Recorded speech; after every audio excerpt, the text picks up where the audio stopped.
Samuel 14. One day Jonathan, son of Saul, said to his young armor-bearer, "Come, let's go over to the Philistine outpost on the other side." But he did not tell his father. Saul was staying on the outskirts of Gibeah under a pomegranate tree in Migron. With him were about 600 men, among whom was Ahijah, who was wearing an ephod.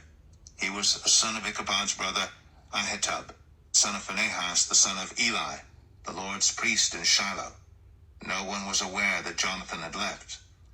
On each side of the pass that Jonathan intended to cross to reach the Philistine outpost was a cliff. One was called Bozez, and the other Sinai. One cliff stood to the north toward Michmash, the other to the south toward Geba. Jonathan said to his young armor-bearer, "Come, let's go over to the outpost of those uncircumcised men. Perhaps the Lord will act on our behalf. Nothing can hinder the Lord from saving, whether by many or by few." "Do all that you have in mind," his armor-bearer said. "Go ahead. I am with you, heart and soul."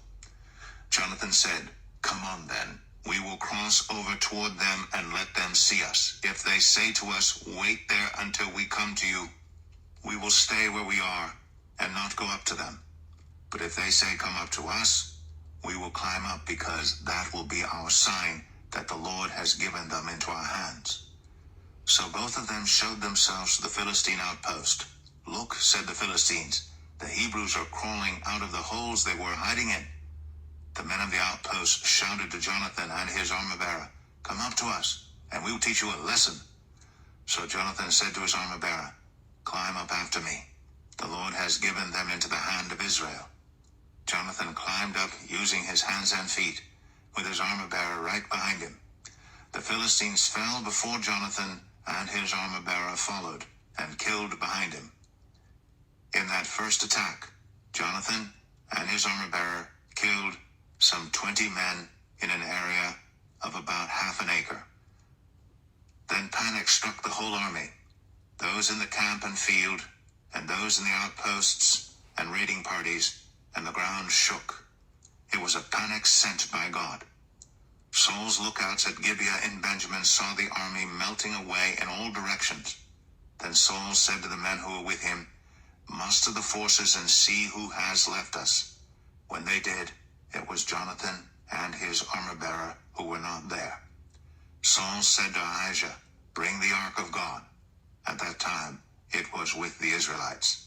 While Saul was talking to the priest, the tumult in the Philistine camp increased more and more. So Saul said to the priest, "Withdraw your hand." Then Saul and all his men assembled and went to the battle. They found the Philistines in total confusion, striking each other with their swords. Those Hebrews who had previously been with the Philistines and had gone up with them to their camp went over to the Israelites who were with Saul and Jonathan. When all the Israelites who had hidden in the hill country of Ephraim heard that the Philistines were on the run, they joined the battle in hot pursuit. So on that day the Lord saved Israel, and the battle moved on beyond Bethaven. Now the Israelites were in distress that day, because Saul had bound the people under an oath, saying, "Cursed be anyone who eats food before evening comes, before I have avenged myself on my enemies." So none of the troops tasted food. The entire army entered the woods, and there was honey on the ground. When they went into the woods, they saw the honey oozing out, yet no one put his hand to his mouth, because they feared the oath. But Jonathan had not heard that his father had bound the people with the oath. So he reached out the end of the staff that was in his hand and dipped it into the honeycomb. He raised his hand to his mouth, and his eyes brightened.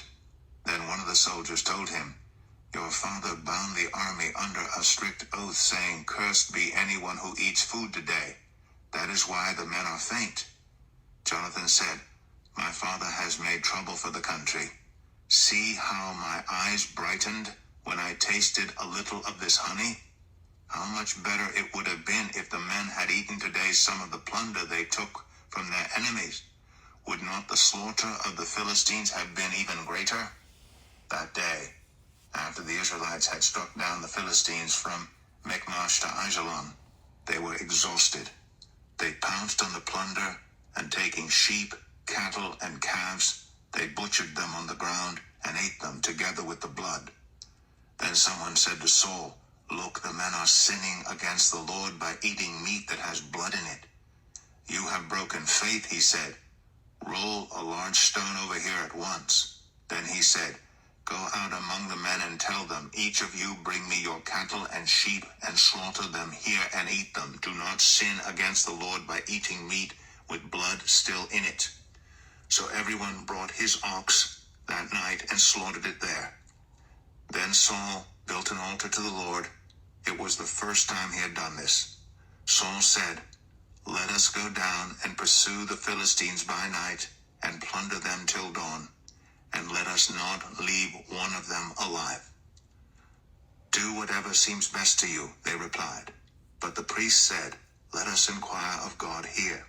So Saul asked God, "Shall I go down and pursue the Philistines? Will you give them into Israel's hand?" But God did not answer him that day. Saul therefore said, "Come here, all you who are leaders of the army, and let us find out what sin has been committed today. As surely as the Lord who rescues Israel lives, even if the guilt lies with my son Jonathan, he must die." But not one of them said a word. Saul then said to all the Israelites, "You stand over there. I and Jonathan my son will stand over here." "Do what seems best to you," they replied. Then Saul prayed to the Lord, the God of Israel, "Why have you not answered your servant today? If the fault is in me or my son Jonathan, respond with Urim. But if the men of Israel are at fault, respond with Thummim." Jonathan and Saul were taken by lot, and the men were cleared. Saul said, "Cast the lot between me and Jonathan my son." And Jonathan was taken. Then Saul said to Jonathan, "Tell me what you have done." So Jonathan told him, "I tasted a little honey with the end of my staff, and now I must die." Saul said, "May God deal with me, be it ever so severely, if you do not die, Jonathan." But the men said to Saul, "Should Jonathan die, he who has brought about this great deliverance in Israel? Never! As surely as the Lord lives, not a hair of his head will fall to the ground. For he did this today with God's help." So the man rescued Jonathan, and he was not put to death. Then Saul stopped pursuing the Philistines, and they withdrew to their own land. After Saul had assumed rule over Israel, he fought against their enemies on every side: Moab, the Ammonites, Edom, the kings of Zobah, and the Philistines. Wherever he turned, he inflicted punishment on them. He fought valiantly and defeated the Amalekites, delivering Israel from the hands of those who had plundered them. Saul's sons were Jonathan, Ishvi, and Malchishua. The name of his older daughter was Merab, and that of the younger was Michal. His wife's name was Ahinoam, daughter of Ahimaaz. The name of the commander of Saul's army was Abner, son of Ner, and Ner was Saul's uncle. Saul's father Kish and Abner's father Ner were sons of Abiel. All the days of Saul there was bitter war with the Philistines, and whenever Saul saw a mighty or brave man, he took him into his service.